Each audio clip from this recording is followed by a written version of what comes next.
I recently bought this Miranda MS-3 camera for £5 in a charity shop, but when I got back I realised I haven't bought a Miranda. Miranda don't even exist. Someone bought the name and just stamped it on loads of different cameras back in the 80s. Have I been fobbed off? Let's find out.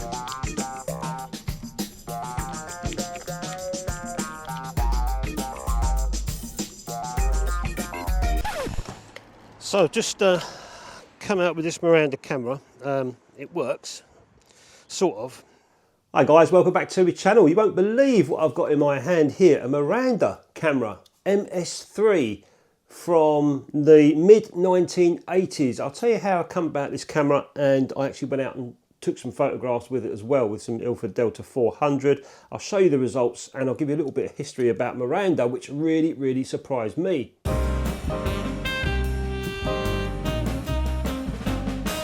So as often as I do, I walk around streets taking photographs, and if there's a charity shop or thrift shop as you call it out in the States, I'll walk in and have a little mooch for some photographic equipment. In fact, in my last week's video I found some close-up filters that I bought for £8. I don't know, what's that, $10. And this week I was walking around, I walked into a charity shop and I found this camera sitting there on the side. It was looking quite sorry for itself. It was really dusty. It had no lens on it, just sitting there like someone had thrown it without any regard at all. And I reckon if I hadn't have bought this camera, I reckon if no one else had done, it would have ended up in the bin at some point. They get rid of all their stuff eventually. When I first saw it, I looked at it, I just thought, Miranda, that's a classic old brand. Back in the day, Miranda in the 50s and 60s and the 70s as well was rocking. They was making some really bloody good cameras. And they went bust in the late 1970s. So I looked at this Miranda camera and I thought, nah, I don't know, it probably don't work or whatever. I just walked out of the shop and carried on taking me pictures. It was only when I got home it got me thinking about this camera. So I started to do a bit of research on it, and the more research, there was like this massive rabbit hole of Japanese companies back in the day.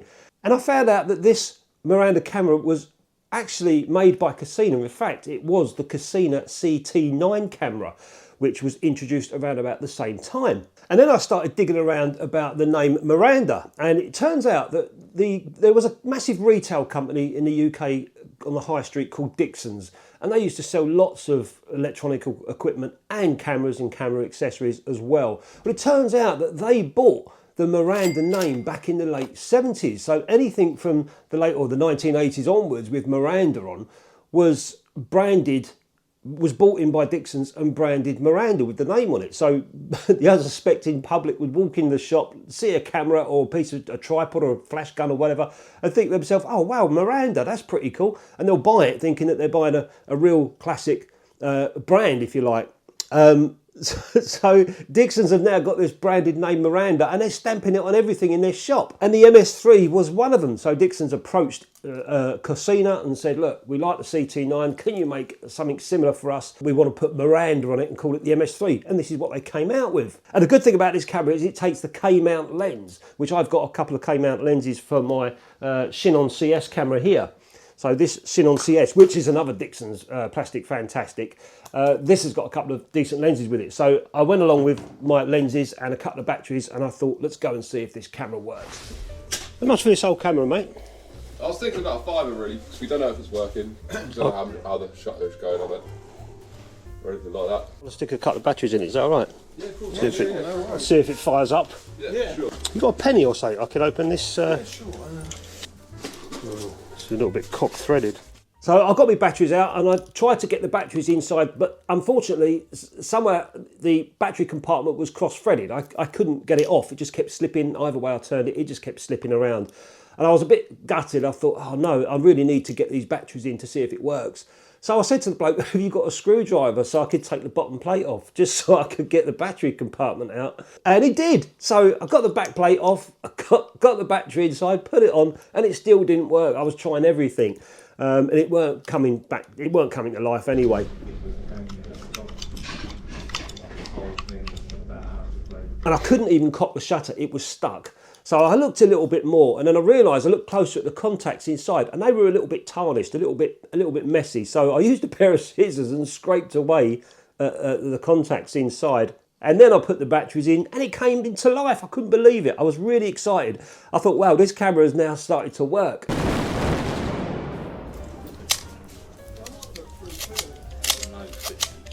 Yes.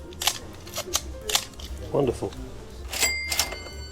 Well, I'll go and put some film in it and see if it works. Yeah. All right, thanks very much. Good luck. Cheers, thank you. So I've just come out with this Miranda camera. It works, sort of. I'm not sure if the electrics work inside or if the metering's working properly. It seems to be, because when I had the lens cap on, it was a very slow shutter. When I took it off, it was a fast shutter. So, but I'm looking through the viewfinder, I can't see anything that's working inside. So we'll just have to rely on auto and hopefully keep my fingers crossed and see if that works. So 400 speed film, 400 ISO. I'm going to be shooting at f8. It's a sort of overcast, light overcast day. It should be okay. We'll see if it works. I went through, checked the shutter speeds and stuff, and it all seemed to be firing properly. So I paid £5, walked out of the shop, put some film in it and took some pictures. Let me get your picture, look, before I run off. It's my first photograph in this camera, so, and I'll send it to you. Come over to the door. So just hold your tools up of your tray, that's it. See if this, I don't know if this works, but I'm hoping it might. It doesn't matter if it doesn't, but hang on. Bring your tools up a little bit. Try one more. Nice talking to you, mate. I'll send it to you, all right? Yeah, and you, mate. Yeah, take care. But a very simple camera. On the front, you've got your self-timer there, little tiny red window. You push that to make the self-timer work. And obviously this is your lens mount. It's a K mount, Pentax K Mount. So there's plenty of really good Pentax lenses for this camera. On the top plate of the camera, you've got your ISO selector, which goes from 25 ISO to 1600 ISO. And there's an indicator there for your compensation exposure, which works off of using the film speed. There's your hot shoe there. I've not tested if that works yet, but I'm not interested in that. I don't care. This is the functions. You've got auto function, which is aperture priority, meaning that you select the aperture and the camera will select the right shutter speed for you. You've got an off mode there to save the battery, and over this side you've got manual mode, so you can actually turn this into a fully manual camera, but there's no shutter speed dial at all. Well, that's all built inside. You've got two buttons, up and down here, up there, down there, and inside the viewfinder you can select your shutter speed. And of course you've got your film advance and your fire button there with a thread for your cable release, and a little frame counter window as well. It's pretty difficult in these videos to show you what's inside the viewfinder, so I've done a small illustration and I'll give you a quick example of how that works. So when you look through the viewfinder, you can see on the left hand side that you've got auto over the top, which tells you you're in auto. There's an M to tell you that you're in manual mode. There's over, which tells you if you're overexposed, and then it's got all the shutter speeds going down to 1 second, LT and B, bulb obviously. LT means that's if you're in aperture priority mode and your exposure is going to be longer than 1 second, it'll illuminate LT and it'll expose correctly for however many seconds. I don't know, I haven't really tested how long this can expose for, but I've already done about 5 or 6 seconds and it seems to work perfectly well. And the prism inside the camera is a split micro prism, so it's really easy to focus. And it's fully electric, there's no mechanical parts in this whatsoever, so it's a fully electric camera, won't work without batteries, and you can see there's an electronic focal plane shutter there at the back. And if you're ever looking for the self-timer, there it is there. It's a little window and you've got to press that window in. I found that by mistake. Press it in and there goes the self-timer. So according to the Sunny 16 rule, everything seemed okay with the meter, and I was checking the apertures against my shutter speed, shooting 400. So I think that looked okay, but I just need to do one more check in here using my little light meter. Just do a little meter check on this little scene here and then see if my camera's coming out with the same results. The meter said f5.6 1/60th of a second at 400 speed, and if I just... and it's come out exactly right, 1/60th of a second, so the light meter is working perfectly. The only thing I don't know is if these seals are light tight, which I'll find out when I develop the film.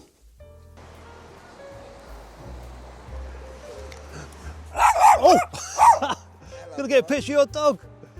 A bit feisty, isn't he? Hello, mate.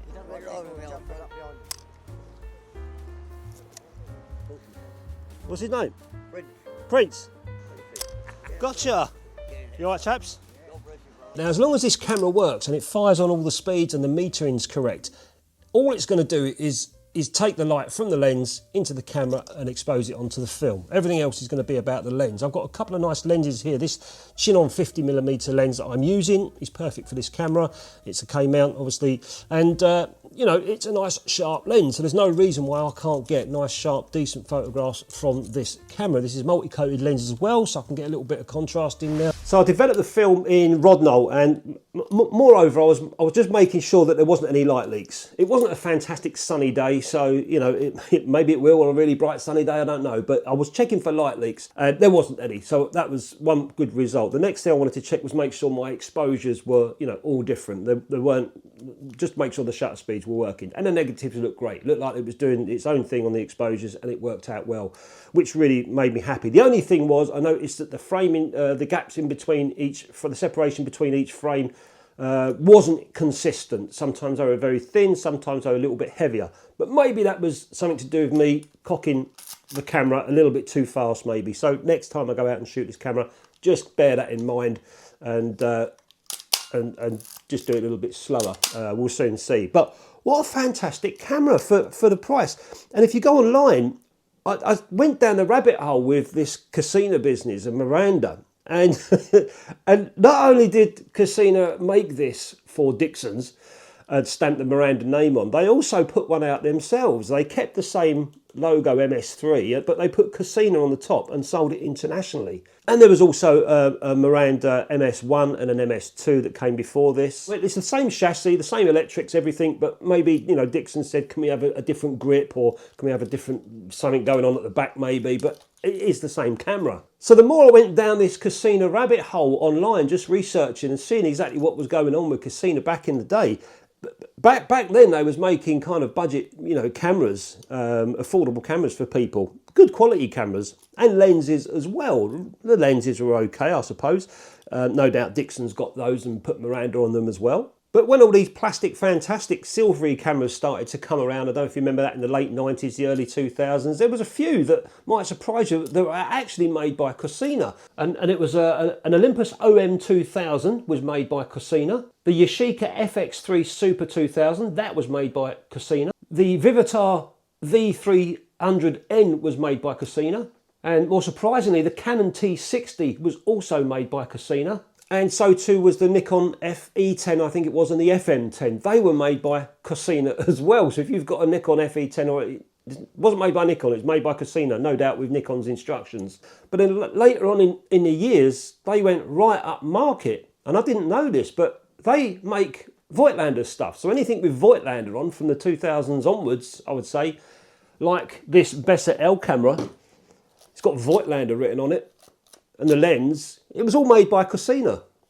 And not only that, lenses as well. They got right into lenses. They make lenses for Nikon, for Sony, for Canon, all the Z lenses. They design and help make those lenses, which honestly, it was fascinating when I was reading it. And even on my Leica MP, I've got a Voigtlander Lanthar APO 50mm lens.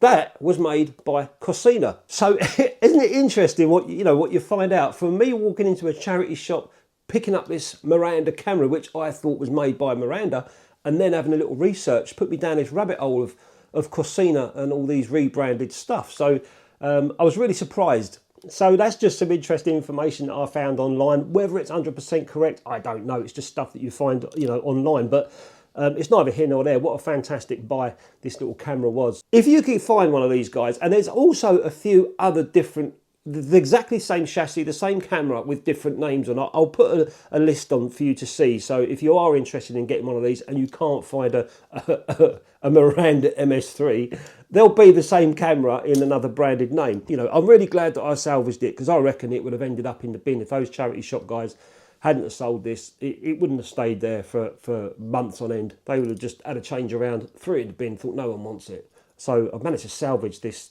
little Miranda MS-3 camera from the 1980s, and it works brilliantly. And if you do find yourself going down the road looking for one of these branded CT-9 cameras, whatever you want to call it, they use the K Mount lens system. So there's loads of Pentax K Mount lenses out there, absolute fantastic. The one that I used on this video, some of the photographs that you saw, was a Chinon 50mm f1.7 multi-coated lens. Brilliant lens, and this is the lens that I used with this camera, but there's plenty of them around, and a lot of them are quite inexpensive, and like this one, and can create some lovely, wonderful photographs. As long as the camera's working, it's firing on all the shutters and the meter's working, next step up is the lens to get your image quality out of it. But what a fantastic buy. Listen guys, thanks very much for watching. Thanks to all the guys that support the channel on YouTube members area and also Patreon as well. Really do appreciate their support, and everyone else that supports my channel in one way or another. Subscribe if you haven't already, like the video, share it with your mates, and I'll catch you next time.